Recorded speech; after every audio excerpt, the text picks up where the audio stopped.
Hey guys, this is Yunqing from YQ Traveling, and today we're talking about the mystery of the overexposed model. So in the comment section below, if you've seen this woman, let me know by typing in I have seen her, alright?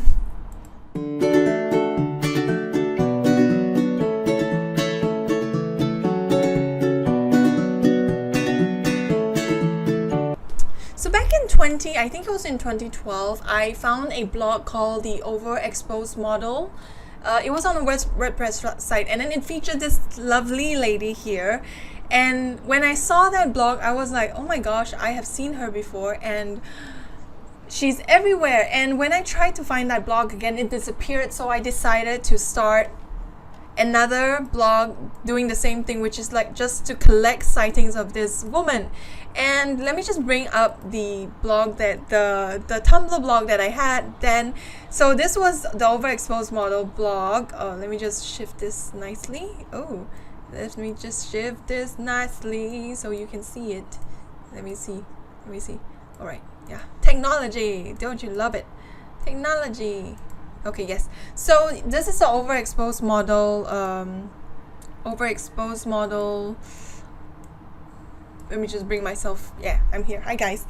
So this is the overexposed model Tumblr, and here I actually collect some user submissions of the overexposed model, and you can see that she has been everywhere. She is literally used all around the world. And so when I put this up, I didn't really expect much submissions. I was also expecting submissions from only Singapore or Malaysia, but then turns out people were sending it to me from all over the world. If you look at the languages used in all these, it's like really, it's really different. And she is, oh my gosh, she is on a freaking Taipei, like freaking, what is this? Is this a billboard? It's not even a billboard. And she is just everywhere. So I did the Tumblr blog for fun, you know. It was just like I like to do things for fun, and then suddenly that got picked up. I mean that the blog got picked up, and then in Singapore, news outlets like Asia One, or I think Yahoo News or some sort, they picked it up and they were like, oh my gosh, what is this blog, and why is this woman putting up photos of herself all around? And they didn't really know who was behind it until then one day I got contacted by a journalist who was writing for Esquire Philippines. And I would proudly say I have been on Esquire, but just my name. I mean, just three words. Yeah, but it's my name anyway. I was in Esquire magazine. Anyway, so the journalist actually interviewed me, you know, why did you set up this blog? Are you a stalker? No, I'm not a stalker. I'm just curious. And turns out, according to him, he actually got in touch with the model herself. And I was like, really? And when the article came out, you can find the article on my blog where I've linked it in. So if you look in my link, you can go click on the article for Esquire Philippines. So the article said that she is like a mixed race model, and then her boyfriend takes her pictures for her, and she sells them on places like Shutterstock, which I'm gonna bring up now.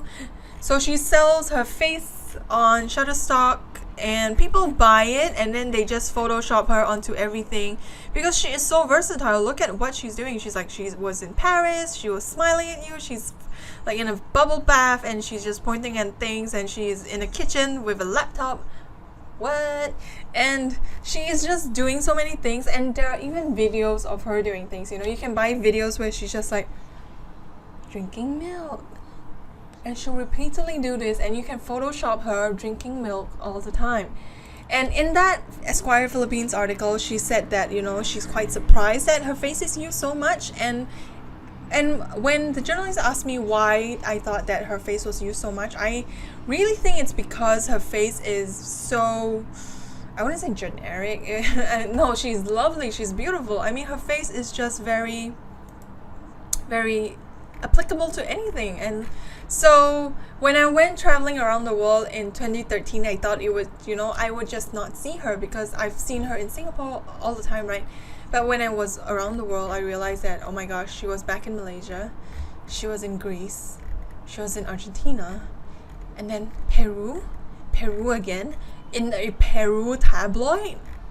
and in El Salvador, and I was just really surprised that I saw her literally all around the world. And it's just like amazes me that technology, first of all, and amazes me that her face is so like it can fit anything. It's like a, what is it? It's like vanilla ice cream? I don't know, but I mean, she is unique. You wouldn't put her in a lot of different things, but her face is just so, I don't know, representative of everyone.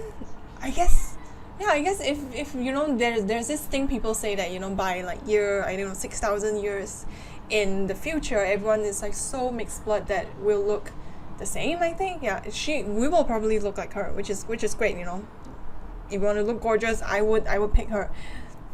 So if you have seen her before, let me know. And if you'd like to know more about where I've seen her, you can go to the link in the description box. It might be upstairs, it might be here, it might be there.